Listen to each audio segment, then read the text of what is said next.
नमस्कार, स्वागत है आपका। मैं हूं आपके साथ राधिका चौधरी और आप देख रहे हैं देश की बेटी। तो आज देश की बेटियों के सफर में हम आगे बढ़ रहे हैं और आज हम चलेंगे हरियाणा फरीदाबाद। सोनल गोयल आईएएस बिटिया के घर। एक ऐसी बेटी, एक ऐसी अफसर जो अपनी काम के साथ साथ घर की तमाम जिम्मेदारियों को बेखूबी से समझती हैं और बड़े अच्छे से संभालती भी हैं। कहते हैं कि इस बिटिया ने पूरे हरियाणा की तस्वीर और तकदीर दोनों बदल दी। गांव की बात करें या फिर महिलाओं में बदलाव की बात करें। और साथ ही साथ एक और चीज़ यहाँ पर आपको देखने को मिलेगी। अब तक सोनल गोयल के 12 साल की मैं कहूँ जर्नी में आईएएस बनने के बाद में 2 स्टेट में काम रहा, त्रिपुरा और हरियाणा। त्रिपुरा में तो ऐसा काम किया कि आज तक त्रिपुरा से यही कहा जाता है कि एक बार सोनल गोयल फिर वापस आए और हमारी यहाँ की चीज़ों में बहुत बड़ा बदलाव करे। तो देखिए, अगर आप काम अच्छा करते हैं किसी भी पद पर बैठकर, तो बुलावा तो आपके लिए कहीं से भी आ सकता है। तो ये यकीनन बहुत सही कहा किसी ने कि हमारी बेटियां बहुत आगे बढ़ रही हैं और बेटियां ऐसा काम कर रही हैं कि हर स्टेट चाहता है कि ऐसी अफसर हमारे गांव में आए, हमारे शहर में आए, हमारे राज्य में आए और हमारे स्टेट में आए, ताकि चीज़ों को बदले और उसे देखकर और बेटियां आगे बढ़े। तो चलिए चलते हैं सोनल गोयल के घर। देश भर में बड़े बड़े बदलाव लाने वाली हमारी बेटियों ने कई नाम ऊंचे किए हैं। इतना ही नहीं, हमारी बेटियां इतिहास के पन्नों पर झंडे गाड़कर ये बता दिया कि देश भर की बेटियां किसी से कम नहीं। बड़ा बदलाव लाने वाली 25 महिलाओं में शुमार सोनल गोयल की कहानी। 2008 के बेंच की आईएएस है, जिनकी देश भर में 13वीं रैंक आई थी। पब्लिक पॉलिसी में गोल्ड मेडल पाने वाली सोनल सुकन्या समृद्धि योजना, बेटी बचाओ बेटी पढ़ाओ में भी कई अवार्ड ला चुकी है। इतना ही नहीं, बेटियों के लिए हमेशा खड़े रहने वाली सोनल न सिर्फ बाहरी दुनिया में बल्कि अपनी निजी जिंदगी में भी बेहतर रहकर अपने बच्चों के लिए मिसाल है। सोनल गोयल अपने बच्चों से बहुत प्यार करती हैं। अपने काम के बाद जब भी समय मिलता है वो अपने बच्चों के साथ बिताती हैं। बात चाहे बच्चों को पढ़ाने की हो या फिर उनके साथ खेलने की, सोनल की मेहनत हमेशा ही उनके काम में नजर आती है। यही कारण है कि उन्हें काफी पुरस्कारों से सम्मानित किया गया है और अब लोग उनसे काफी प्रेरित भी होते हैं। इतना ही नहीं, गोमती जिले में डीएम रहते हुए बेटी बचाओ बेटी पढ़ाओ अभियान में बेहतर काम करने के लिए इन्हें ministry of women and child development की तरफ से अवार्ड देकर सम्मानित भी किया जा चुका है। इसके अंतर्गत सोनल को अपने ऑफिस में महिला कर्मचारियों के बच्चों से भी काफी लगाव है। उनका सीधा सरल स्वभाव सबको ही भाता है। आज बेटियां बहुत कुछ कर रही हैं, अपने पद पर रहकर अपने जिले में अपनी जगह पर बदलाव कर रही हैं और जिस भी जगह जाती हैं अपने देश का नाम रोशन करती हैं। तो चलिए, आपको सोनल गोयल के घर लेकर आए हैं, आईएएस बिटिया के घर। एक आज देश की बेटी बनने के लिए हमारे साथ मेहमान बनकर बैठी हुई हैं और आपको मिलवाएंगे। लेकिन सीधा आपसे एक सवाल भी पूछेंगे कि लगातार जब देश भर में बेटियां आगे बढ़ती हैं और देश का नाम विदेशों में भी आगे लेकर जाती हैं, तब पता चलता है कि हमारे देश की बेटियां कितना कुछ कर रही हैं। यकीनन भारत देश की बेटियां बहुत कुछ कर रही हैं और भारत देश का नाम गौरवान्वित करवा रही हैं।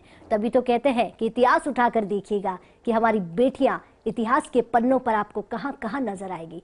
चलिए, सीधा आपको देर न करवाते हुए आईएएस बिटिया सोनल गोयल से मिलवाते हैं। बहुत बहुत स्वागत है। थैंक यू सोनल जी, बहुत स्वागत के साथ। थैंक यू, धन्यवाद। इतना बिजी शेड्यूल होता है और आपके काम के बारे में जब पढ़ते हैं, सुनते हैं, तो लगता है कि यकीनन ठान रखी है कि कुछ करके ही मानना है और जिस जगह रहना है उस जगह का नक्शा ही बदल देना है। जैसा कि मैं हरियाणा की बात करूं, पहले मैं बता देती हूं कि सोनल गोयल आईएएस हैं एंड हरियाणा की बेटी है। एक गांव से निकलकर देश भर में नाम कमाना आसान तो नहीं था। ये सवाल मैं आपसे पूछना चाहूँगी क्योंकि जब गाँव से बेटियाँ निकलती हैं तो उनके लिए बहुत सारी चीज़ों का सामना करना पड़ता है जी। अनगिनत होती है वो चीज़ें, परिवार से, समाज से, फिर बाकी लोगों से। तो क्या ऐसा कुछ आपकी लाइफ में ही रहा है? राधिका जी, मैं थोड़ा सा अपना बैकग्राउंड बताना चाहूँगी। तो पानीपत जिला हरियाणा में जो है वहाँ से हम बिलोंग करते हैं। मेरे फादर वहाँ से बिलोंग करते हैं और मेरे फादर चार्टर्ड अकाउंटेंट हैं। उन्होंने फिर कुछ साल बाद जो है अपनी पढ़ाई के लिए उन्होंने सीए करने के बाद प्रैक्टिस उन्होंने अपना सेटअप किया दिल्ली में। ठीक है। तो दिल्ली में ही फिर मेरी एजुकेशन जो रही, लेकिन हमारा जो नेटिव प्लेस रूट्स हैं वो हरियाणा में हैं। और एक बात जो आपने बोली कि बेटियां बहुत आगे बढ़ के कुछ कर रही हैं, तो मेरे खुद के एग्जाम्पल में मैं ये बताना चाहूँगी कि मेरे पेरेंट्स का काफ़ी सपोर्ट रहा। हम एक मिडिल क्लास परिवार से बिलोंग करते हैं जो बिज़नेस फैमिली है। और बिज़नेस फैमिली में आपको पता है, तो मैं अगर बात करूं 2003-4 की, जब मैं अपनी ग्रेजुएशन कर रही थी या जब मैं अपनी पढ़ाई कर रही थी, उस टाइम की अगर मैं बात करूं तो जनरली यही रहता था कि लड़कियों को स्पेशली गांव में या इवन मतलब हमारी जो कम्युनिटी है उसके अंदर यही अज्यूम किया जाता था कि बेटियां ग्रेजुएशन कर लें मैक्सिमम, उसके बाद उनकी मैरिज होनी है। बिल्कुल। इसी तरीके से मेरी कज़न्स जो और मेरी कज़न सिस्टर्स थी उनके साथ भी हमने देखा कि हुआ। कहीं ना कहीं मेरे फादर ने हमेशा हमें सपोर्ट किया इन द सेंस कि उनको ये लगता था कि चाहे बेटी हो या बेटा हो, उनके लिए पढ़ाई और एजुकेशन बहुत ज़्यादा ज़रूरी है। तो मैंने अपने फादर से डिस्कस किया कि पापा मुझे ये एग्ज़ाम देने का मन है, मुझे ये लगा कि मैं इस एग्ज़ाम के ज़रिए लोगों तक पहुंच पाऊंगी, इस प्लेटफॉर्म के ज़रिए सिविल सर्विसेज के माध्यम से जो है मैं अपने देश के लिए, समाज के लिए बहुत कुछ कर पाऊंगी, मुझे ऐसा लगा। फिर जब मैंने डिस्कस किया तो इनिशियली अप्रीहेंशंस थी कि पहली बात सिलेक्शन होगा नहीं होगा, सिलेक्शन के बाद कौन सी सर्विस मिलेगी, सिलेक्शन श्योर शॉर्ट नहीं होता, फिर काडर कौन सा मिलेगा, फिर शादी कैसे होगी। तो ये सब चीज़ें थी जो मेरे पेरेंट्स के माइंड में आई। लेकिन फिर जब मेरे फादर ने देखा कि मैं डिटर्मिनेशन मेरा काफ़ी स्ट्रॉन्ग था कि मुझे एक बार तो करना ही है अपियर, होगा नहीं होगा वो अलग बात है। हाँ। तो फिर पापा ने कहा कि आप अपनी प्रोफेशनल क्वालिफिकेशन कंप्लीट कीजिए। तो मेरा 2003 में ग्रेजुएशन हुआ। 2004 में मैंने CS जो मैं कर रही थी उसका फाइनल स्टेज का एग्ज़ाम देके वो कंप्लीट किया। उसी साल मैंने लॉ में एंट्रेंस दिया, लॉ फैकल्टी ऑफ लॉ में मेरा एडमिशन हुआ दिल्ली यूनिवर्सिटी में। LLB मैंने स्टार्ट किया। मैंने सिविल सर्विसेज की तैयारी शुरू करी और साथ ही साथ मैंने CS की पार्ट टाइम जॉब भी शुरू करी। मुझे लगा कि मैं अब CS बन गई हूँ तो मुझे फाइनेंशियली थोड़ा सा इंडिपेंडेंट होना चाहिए। तो ये तीन चीज़ें 2004 से लेकर 2007 तक तीनों चीज़ें पैरेलल चली मेरी ज़िंदगी में। सिविल सर्विसेज की तैयारी मेन फोकस था, लॉ की क्लासेस करना क्योंकि वो एक रेगुलर कोर्स था, और साथ ही साथ में CS का पार्ट टाइम जॉब। बिल्कुल, आपने अपनी कहते कि कम समय में पूरी जर्नी जो है आपने बताई कि इतनी सारी चीज़ें मेरी लाइफ में रही, लेकिन जब सिलेक्शन हो जाता है और त्रिपुरा में जब आता है तो फैमिली की तरफ से क्या रिएक्शन होता है? क्योंकि आपके लिए तो ये होता है, और आपने कहा जैसे कि हरियाणा में मोस्टली हर जगह हम देखते हैं कि गांव की साइड में ऐसा ही होता है कि बेटी फाइनल ईयर करे और सगाई और शादी कर दे, वो अपना घर बसाए। तो आपने पापा को इसके लिए तैयार किया कि नहीं मुझे कुछ बनना है, मुझे कुछ करना है, या फिर पहले से ही कि पापा का तय था क्योंकि चाचा और अंकल की फैमिली में ये सब होते हुए देख रहे थे, तो कहीं ना कहीं समाज एक बड़ा भूमिका अदा करता है परिवार में? सामाजिक तौर पे देखें तो मैं बोलना चाहूँगी कि क्योंकि मैंने काम भी किया अभी हरियाणा में 4 साल, कि हरियाणा में आज भी कहीं ना कहीं थोड़ा सा पेट्रियार्कल माइंडसेट है। हालांकि बहुत अच्छी पॉजिटिव चीज़ें हो रही हैं। बेटी बचाओ बेटी पढ़ाओ अभियान जब से आया है, स्पेशली पिछले 5 साल से ज़्यादा से, तो हर गांव में इतनी जागरूकता है। चाहे मैं झज्जर की बात करूं या फरीदाबाद या गुरुग्राम की बात करूं जहां मेरी पोस्टिंग्स भी रही, या पानीपत जहां से हम बिलोंग करते हैं, तो बहुत पॉजिटिव चेंजेस आ रहे हैं और हर फैमिली अब कोशिश कर रही है कि हम बेटियों को पढ़ाएं। लेकिन मैं बात अपनी कर रही हूँ जो कि 16-17 साल पहले की बात कर रही हूँ। उस टाइम में मेरे फादर ने बहुत सपोर्ट किया। मेरी सिस्टर, बड़ी सिस्टर, वो CA हैं, वो चार्टेड अकाउंटेंट है, और मेरे छोटे ब्रदर हैं वो भी चार्टेड अकाउंटेंट हैं। तो पापा ने एजुकेशन को हमेशा से बढ़ावा दिया और साथ ही साथ में ये हमेशा बोला है कि लड़कियों को फाइनेंशियली इंडिपेंडेंट होना चाहिए। बिल्कुल, लड़के हो ना हो, लेकिन लड़कियों को ज़रूर फाइनेंशियली इंडिपेंडेंट होना चाहिए। कल को कुछ नहीं पता क्या सिचुएशन आए, और ऐसा ना हो कि हम जो है कुछ भी अपने लिए ना कर पाएँ। एक लड़की अगर सक्षम रहेगी वो खुद के साथ साथ अपने बच्चों को, अपने परिवार को बहुत अच्छी तरह संभाल सकती है। तो अगर मैं अपनी जर्नी की बात करूं तो मेरी फैमिली के पॉइंट ऑफ व्यू से मेरे पेरेंट्स का बहुत सपोर्ट रहा, और शादी के बाद मेरे हस्बैंड का बहुत सपोर्ट रहा। इनफैक्ट मेरे हस्बैंड को मैं शादी से पहले जानती थी, और हमारा काडर आने के बाद ही मेरी शादी हुई। और पहले वो प्राइवेट सेक्टर में थे। He was also CS LLB। तो वो प्राइवेट सेक्टर में उन्होंने 8-10 साल काम किया। मैं MNCs में अच्छा लेवल पे काम किया। उसके बाद वो सिविल सर्विसेज में आए, बिल्कुल, और वो उनका IRS में सिलेक्शन हुआ। तो ये रहा कि जनरली मैं त्रिपुरा रही और उनका यहीं पे दिल्ली में ही उनका ऑफिस था प्राइवेट सेक्टर में भी और IRS के बाद भी यही पोस्टिंग रही, तो आना जाना उनका रहता था, सपोर्ट उनका काफ़ी है। और and I am now very blessed कि मेरे 2 बच्चे हैं और दोनों ही बच्चे बहुत अकोमोडेटिव हैं, बहुत सपोर्टिव हैं, and they don't complaint. My daughter specially she would be now 8 years old, तो मेरी बेटी कभी भी जो है वो इस तरीके से कंप्लेंट नहीं करती कि मम्मा टाइम नहीं दे रही। इनफैक्ट मुझे कई बार ये गिल्ट फीलिंग आती है कि शायद मैं एक नॉर्मल मदर की तरह अपने बच्चों की देखभाल नहीं कर पा रही हूँ। वो गिल्ट मुझे कई बार रहती है। क्या बात है। अच्छा, बहुत सारी बातों के साथ में आपने पूरी फैमिली के बारे में बताया, लेकिन क्या शेड्यूल आपका रहता है? सुबह जल्दी उठो, दफ्तर के लिए निकलो, अपने काम के लिए निकलो और इतने सारे लोगों से मिलना है, उनकी समस्याएं सुननी है, उनको हल भी करना है। और गांव में अगर बात करूं खासकर, क्योंकि आपने बीच में जिक्र करा कि जैसे ही हरियाणा की तस्वीर नहीं, देश भर की तस्वीर अब बदली है जब बेटी बचाओ बेटी पढ़ाओ अभियान आया, तो इसके द्वारा आपको भी सम्मानित किया गया है। तो काफ़ी सम्मानित की जब बात आती है, देश के प्रधानमंत्री जब आपसे मिलते हैं, तो कहीं ना कहीं ऐसा होता है कि यकीनन हमारी बेटियां बहुत कुछ कर रही हैं और आगे बढ़ रही हैं। आप उन परिवार वालों को क्या कहेंगे? क्योंकि बहुत ज़रूरी हो जाता है, आपके परिवार में पिता का सपोर्ट रहा। बहुत सारी ऐसी बेटियां हैं जिनके परिवार का सपोर्ट नहीं होता है, गलती उनकी नहीं है, क्योंकि समाज में जो चीज़ें हो रही है वो उनको देख कर चलते हैं। आपने जो 2 बातें पूछी मेरे से, पहली तो बात आपने ये पूछी कि मेरा शेड्यूल क्या रहता है। तो शेड्यूल मेरा सुबह जनरली मैं 6 o'clock के आसपास, 6 बजे के आसपास मैं उठती हूँ। सुबह थोड़ा सा फ्रेशन अप होके फिर मैं 1 घंटे के आसपास एक्सरसाइज करती हूँ। एक्सरसाइज, योगा, रनिंग, जो भी मुझे फ़िज़िकल एक्टिविटी करनी है वो मैं करती हूँ। उसके बाद वो होने के बाद जैसे बच्चे उठ जाते हैं तो थोड़ा सा टाइम उनके साथ स्पेंड करते हैं। फिर उसके बाद ऑफ़िस जाना होता है। हरियाणा में 9 to 5 का ऑफ़िस टाइम है, बट ये है कि हाँ, शाम को तो लेट भी हो जाता है। और कई बार आपका प्रोफाइल ऐसा है हमारा कि कई बार कोई VVIP ड्यूटी आ गई या लॉ एंड ऑर्डर इशू आ गया या कोई इमरजेंसी आ गई है, काम बहुत ज़्यादा है, तो लेट इवनिंग्स भी हो जाती हैं। उसके बाद इवनिंग में I come back, spend some time with kids. फिर रात को जब बच्चे थोड़ा सो जाते हैं, उसके बाद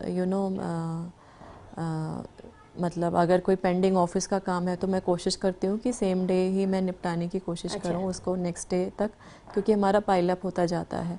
आई ट्राई कि जो मेरा वर्क है उस दिन में हम कंप्लीट मैं करूँ। और साथ ही साथ में ये बहुत इम्पॉर्टेंट है कि हम वर्क और फैमिली दोनों को बैलेंस करें, ये बहुत ज़्यादा ज़रूरी है। कई बार ऐसी भी डिमांड होती है कि फैमिली में आपको ज़्यादा टाइम चाहिए, इवन तो हमें लीव मिलना बहुत इजी नहीं रहता, but sometimes I take also, so वो एक तरीके का बैलेंस है। और क्योंकि बच्चे छोटे हैं अभी, तो मुझे उनको भी देखना होता है। And office of course is important. और ऑफिस में जितना टाइम मैं हूँ, मेरी कोशिश ये रहती है कि जो भी मेरे से लोग मिलने आ रहे हैं उन सब की ग्रीवांसेस को सॉल्व करें। अगर नहीं भी मिलने आ रहे हैं, अगर कोई फ़ोन कॉल है, किसी की ईमेल्स हैं, या आज के दिन में सोशल मीडिया पे भी बहुत कंप्लेंट्स हैं, तो उसका कोशिश यही रहता है कि on the time, with in the time frame of the rules और एक्ट जो भी रेलिवेंट है, उसके हिसाब से उसका हम सोल्यूशन करें। ये तो सच है कि बेटियां अपने के खुद के साथ साथ अपने बच्चों का, परिवार का तो भला करती हैं, लेकिन बहुत ज़रूरी है कि बेटियां सक्षम हो, बेटियां अपने पाँव पे खड़ी हो, तो पिता की, परिवार की एक चिंताएं कम हो ही जाती हैं। जब लोगों से इतना सम्मान मिलता है, प्यार मिलता है और जब काम की तारीफ होती है, तो लगता है कि हर एक अफसर को, क्योंकि हमने देखा है कि बहुत सारे ऐसे अफसर्स हैं, बहुत सारे ऐसे लोग हैं जो अपनी सीट पर बैठकर काम कर रहे हैं, लेकिन बहुत कम लोग हैं जिनकी तारीफ दुनिया करती है, देश भर में वो नाम कमाते हैं, वो अपने काम की वजह से।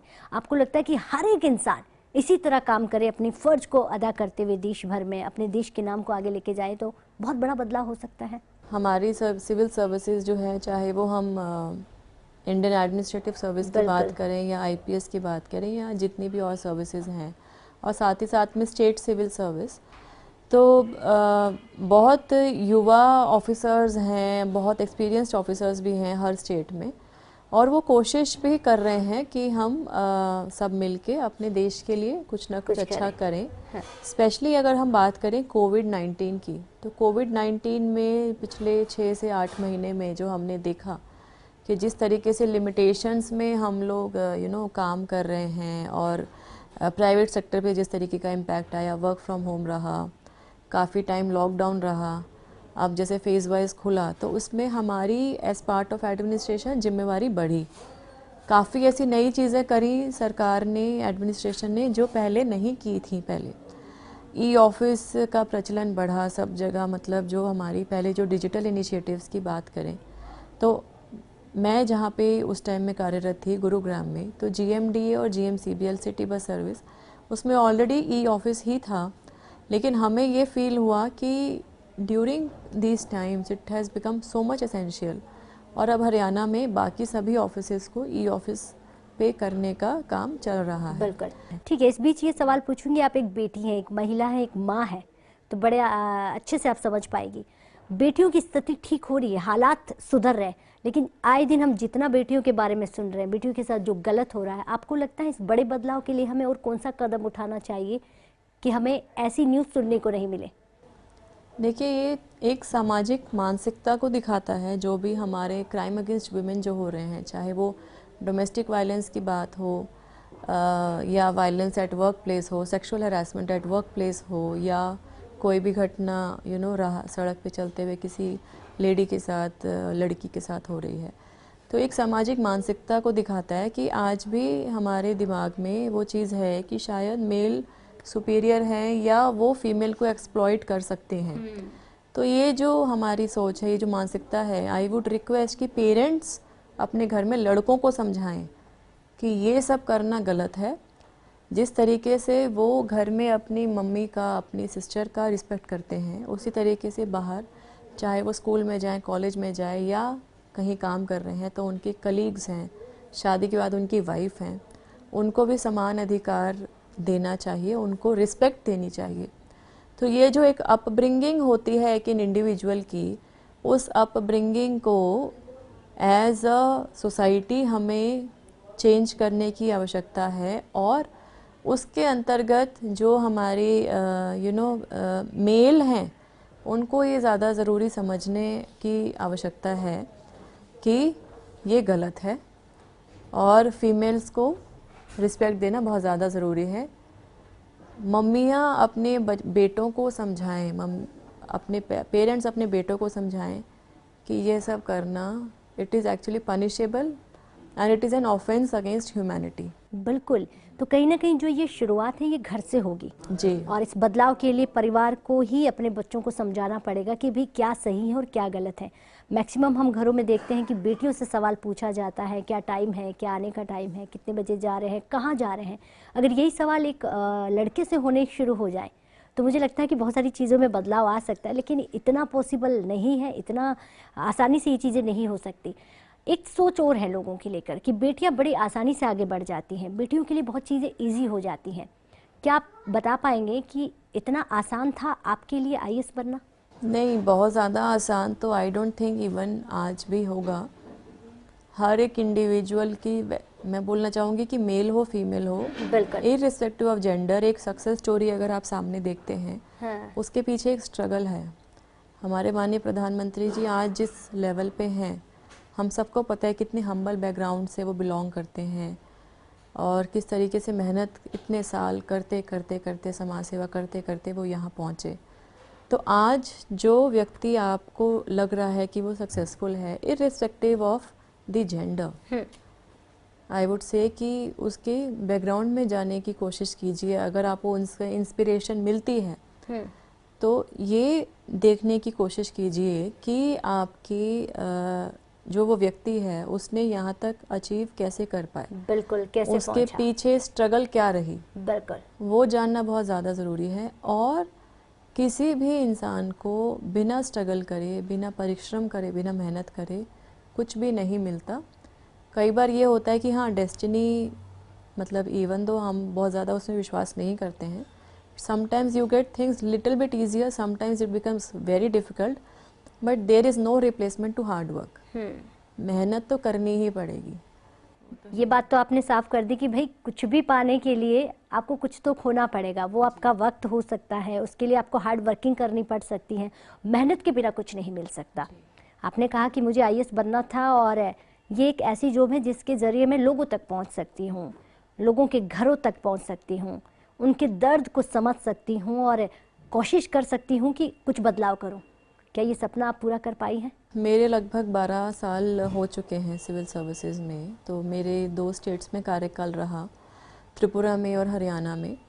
और मेरी हमेशा यही कोशिश रही कि जहाँ पे भी मेरी पोस्टिंग होती है तो लोगों के साथ मिल के मैं काम करूं और उनको एक जो हम बोलते हैं जन भागीदारी, तो चाहे वो बेटी बचाओ बेटी पढ़ाओ अभियान हो, जल शक्ति अभियान हो, स्वच्छ भारत मिशन हो, जितने भी फ्लैगशिप प्रोग्राम हैं, अनलेस एंड अनटिल हम लोगों की इन्वॉल्वमेंट उसमें लेके आएँ वो सक्सेसफुल इम्प्लीमेंट नहीं होते हैं। तो मेरी कोशिश यही रहती है कि हम एक अच्छी टीम स्पिरिट से काम करें। मेरे साथ जो लोग काम कर रहे हैं ऑफिस में उनको एक अच्छा मोटिवेशन लेवल पे लेके आके एक टीम के तहत हम काम करें। और साथ ही साथ में community involvement, people's involvement is very necessary. और चाहे मैं त्रिपुरा की बात करूं या हरियाणा की, काफ़ी हद तक मैं कर भी पाई हूँ।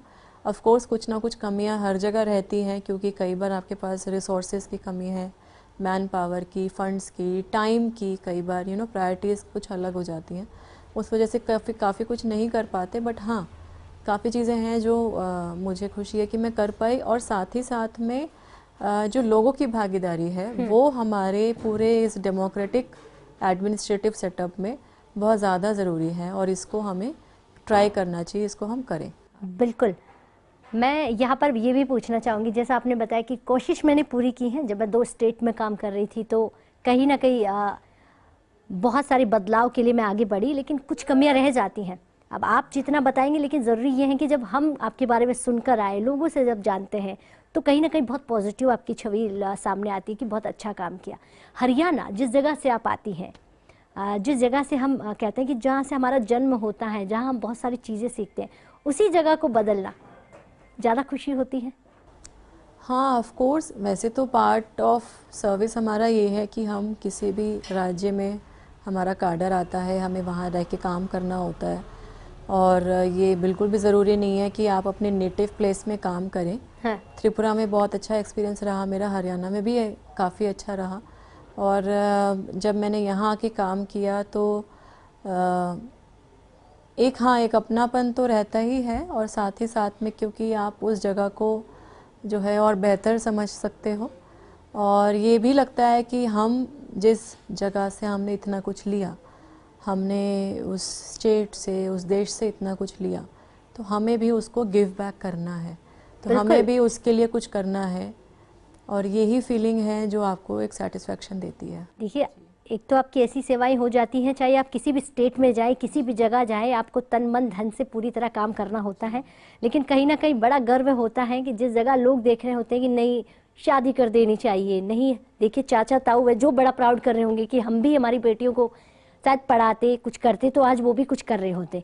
तो ये कहीं ना कहीं उन लोगों को दिखाने के लिए और उस गाँव, उस जगह को बदलने के लिए बड़ा एग्जाम्पल है। टॉप 25 में जगह बनाना आपके लिए आसान नहीं था, लेकिन ये जगह बहुत इम्पोर्टेंट है। देश की टॉप 25 महिलाओं में एक जगह बनाना, और काम के नज़रिए से, तो ये आपको लगता है कि महिलाओं की तस्वीर और तकदीर दोनों बदल सकती है? बड़ा एग्जाम्पल है। एक्चुअली जो आपने बात की तो वो एक इनफैक्ट एक इनिशिएटिव था यूनाइटेड नेशंस इंडिया और नीति आयोग की तरफ से।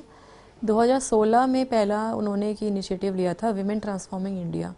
उस वुमेन ट्रांसफॉर्मिंग इंडिया में उन्होंने पूरे देश भर से अलग अलग फील्ड्स में एप्लीकेशंस इनवाइट की थी। एक्चुअली मेरी एप्लीकेशन, मेरी जो नॉमिनेशन है, मेरे ऑफिस में जब मैं त्रिपुरा में थी उस टाइम में उन्होंने फ़ाइल किया, और फिर वो एक प्रोसीजर होता है, जैसे शॉर्ट लिस्ट होते हैं depending on the work you do, and I was short listed, और उसके बाद में पब्लिक वोटिंग होती है। तो फाइनल सिलेक्शन मतलब 25 लेडीज़ का हुआ, जिसमें फ्रॉम ऑफिसर साइड मैं ही थी ब्यूरोक्रेसी से, और बाकी महिलाएं थी जो अलग अलग फील्ड में अपने लेवल पे बहुत कुछ कर रही हैं देश में। और जो फेलिसिटेशन हुआ था, दिल्ली में फंक्शन हुआ था जो नीति आयोग ने ऑर्गेनाइज़ किया था, उसमें 12 लेडीज़ का फेलिसिटेशन हुआ था, but I was in the list of 25 women जो उन्होंने जारी की थी, जिसमें पब्लिक वोटिंग भी हुई थी। तो मुझे अच्छा लगा, और ऑफ कोर्स वो यही दिखाता है कि आपका जो मोटिव से जो आप काम कर रहे हैं, कहीं ना कहीं उसके थ्रू आप पब्लिक को रीच आउट कर पा रहे हो, कहीं ना कहीं आप जो है लोगों तक पहुंच पाए हो। और इस तरीके के प्रयास हम जहां भी कर पाएँ हमें करते रहने चाहिए। तो चलिए, आज देश की बेटी में सोनल गोयल ने जो जितनी बातें बताई है, मुझे लग रहा है कि खासकर आपके लिए वो बेटियां जो सुनकर अपने पिता से या मम्मा से ज़रूर कह रही हैं कि सुनिए क्या कह रही हैं सोनल गोयल, आप भी हमें पढ़ाइए, हमें आगे बढ़ाइए, और आप देखिए फिर जहां सोनल गोयल बैठी हैं वहां हम बैठेंगे और हम भी कुछ करके गुजरेंगे। तो आप जैसी लोगों से मिलकर, आप जैसी बेटियों से मिलकर हमारे देश की तमाम बेटियां जो हैं वो आगे बढ़ती हैं। इसीलिए तो कहते हैं कि देश की बेटी में जुड़िए और आप अपने परिवार में एक बड़ा बदलाव तो लेकर आएंगे। लेकिन परिवार वालों से हमेशा मेरी एक रिक्वेस्ट होती है कि आप अपनी बेटियों को बहुत पढ़ाइए, आगे बढ़ाइए, और देश की बेटी सुनिए जिसमें आपकी बेटियां क्या कुछ कर सकती हैं, वो आप हमारे साथ बैठी हुई आईएएस सोनल गोयल से सुन सकते हैं। तो चलिए, आज देश की बेटी में इतना ही, लेकिन फिर होंगे अगले हफ्ते एक ऐसी बेटी के साथ, एक ऐसी बिटिया के साथ जिसने इतिहास बदला और देश भर में अपने नाम और अपने काम से तारीफ हासिल की। नमस्कार।